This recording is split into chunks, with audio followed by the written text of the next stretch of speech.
Stop right there! Whoa, wait! Mr. Lambert, sir, it's me, Joe! I don't know you. What are you doing in my house? You sent me here, remember? I've done no such thing. For an intruder, you're not very bright, you know that? For all the commotion you caused getting in here, you might as well have brought a bulldozer. Now, you have exactly 5 seconds to explain what you're doing here, or so help me God, I'm pulling this trigger and sending you on your way. 5. I was sent here. 4. By you! 3. You told me to find you, to warn you about the end of the world. 2. You were old, with white hair, and you got shot. Oh, God, please don't shoot me, Mr. Lambert. This, you gave me this. It's an chrono. It's a time machine. I gave you that? Yes! I've never seen anything like it, but on the back, that's my family's signet. I made this? It's simply magnificent. I gave this to you? Why? Who are you? Name's Joe, sir. I'm just a janitor at the Archon building. I found you in a room with a big, round door in the basement labs this morning, and you were dying. You said you'd come from 40 years in the future to stop the end of the world. I guess I was the only one around, so you gave me this and told me to find you and tell you all this, and I've been there. The future, I mean. A bunch of times. And you were right, Mr. Lambert. Everyone's gone. My God, so it did come to pass. They really did it, those greedy goddamn bastards. I told them this would happen. Wait, I was dying? How? You said you've been shot. I had to actually find you at the morgue to get this address. Shot? By whom? No, wait. Don't say anything else.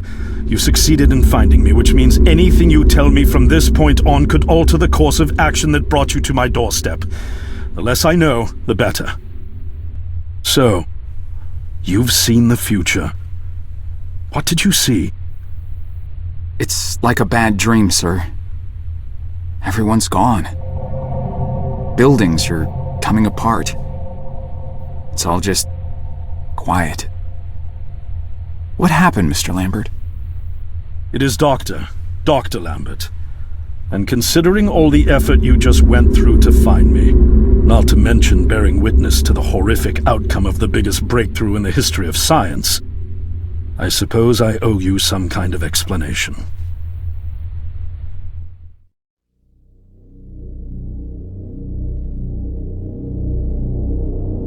I was 24 when I got hired by Archon, or Athena as it was called back then. Athena was one of the many weapons R&D companies formed during the Second World War. Unlike other R&D companies that had retooled themselves to pursue peacetime activities after the war, Athena had made enough money to continue chasing the next big thing in defense technologies. They were betting the farm on post-war Soviet expansion, raising the level of government paranoia to create a lucrative market for esoteric weapons research. I'd say they made the right bet. Still a theoretical physicist at MIT, my thesis on the possibility of time travel via dimensional membranes got published shortly after I was hired in 1961. Company heads were so impressed, they gave me a team and a budget. Development exceeded even my own expectations. And after only 6 years, we had the first primitive version of the time machine up and running.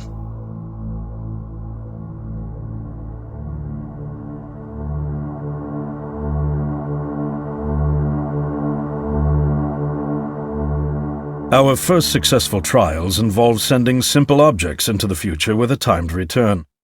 But with Archon running out of money, that was all the company bigwigs needed to secure a big fat contract with the Department of Defense.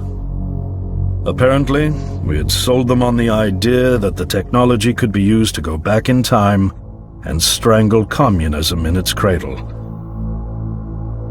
The reality, of course, was that it couldn't. Due to the laws of causality, you can't travel back in time beyond the point where time travel was invented. And sooner or later, we had to explain that to our benefactors. When they started pushing for progress reports, Archon management had to come clean, but instead chose to ease government concerns by claiming the technology could be used to bring back advanced weapons from the future. But this too was a lie.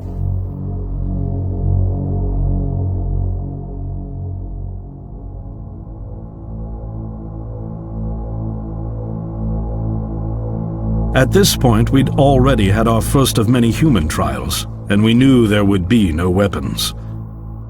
In fact, our results were as terrifying as they were baffling. Time pilots returned frenzied and confused, raving about empty streets and human remains. At first, we assumed the city had suffered a Soviet attack in the near future and had been evacuated as a result. But as we pushed on further, the terrible reality became clear. Time pilots started returning fatally ill, dying within a day or two from painful convulsions. Some never returned. We lost several pilots, machine prototypes, and other equipment. When the first contamination erupted in the lab, we were completely unprepared, losing 3 lab technicians to what we later identified as an incredibly aggressive airborne virus.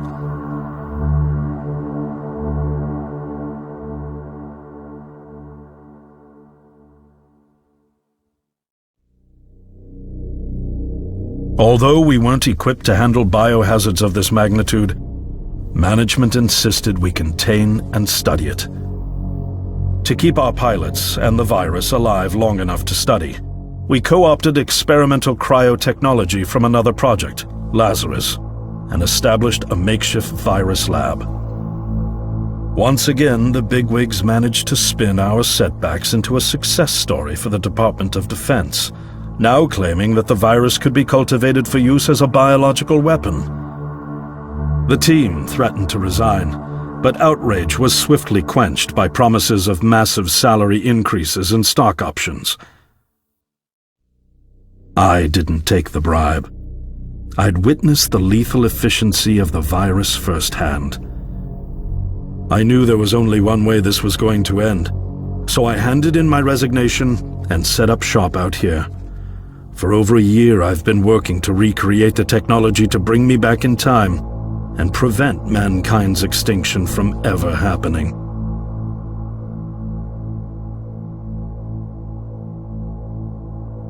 And now you're here, the harbinger of doom at my doorstep, wearing a boiler suit.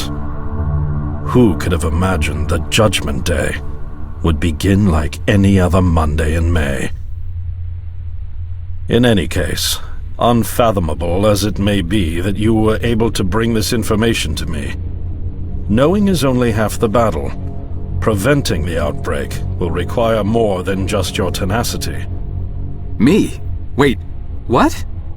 Yes, I'm afraid I must rely on you one more time. You must go back to Archon and prevent the outbreak. No, that's, I mean, I'm really honored and everything, but... Believe me, you're the last person in the world I want to entrust with this, and I mean that quite literally. But by this time tomorrow, the entire city will have succumbed to chaos, panic, and death. You're here now, and you're all I've got. Wait, but what about you? Can't you fix this, Doc? Don't you have a plan? I can't go myself, because that would break the law of causality. The only reason you are here to warn me now is because I was there to send you. And the only reason I was there to send you is because I was able to bring my work to fruition here. But... We've no time to waste. It's the only way. You told me you found me this morning, correct? Yes, but... That means I failed to stop it, and the outbreak has already begun. The time pilot for today's trial must have brought the virus back from the future, which then somehow got out of the containment chamber and spread. That pilot is Patient Zero. I need you to destroy the supercomputer system controlling the time machine. All the research data is stored there too. You must destroy it before the time machine departs. I'm reconfiguring your device to send you back 1 day earlier. This should allow you ample time to return to Archon and get inside. On the other shore from here, about 500 yards down the road, is a rest stop. You'll find a van there, fueled and ready to go. Oh, I already have a ride. Which won't be there yesterday, you ninny. Now stop interrupting me. One last thing, and I need you to listen carefully because this is very, very important. Make sure you do not meet the earlier version of you. Why? What will happen? No one knows for sure. It's one of the conundrums not yet accounted for. There are theories, of course. None of them pleasant. Now, let's get you ready.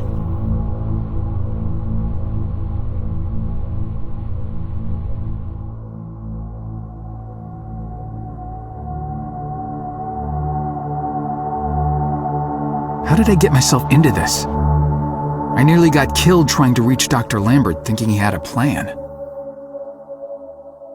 And it turns out it's me. I'm the plan. At least I don't have to walk back. This van's not as cool as the ambulance, but it has its charm. And it sure was nice of him to pack me lunch. I wish he'd packed me a can opener for the beans, though. And some gas for the Bunsen burner. But I'm sure I'll think of something. I've got several hours of driving ahead of me after all. It'll be almost morning before I get to Archon. I just hope I have enough time.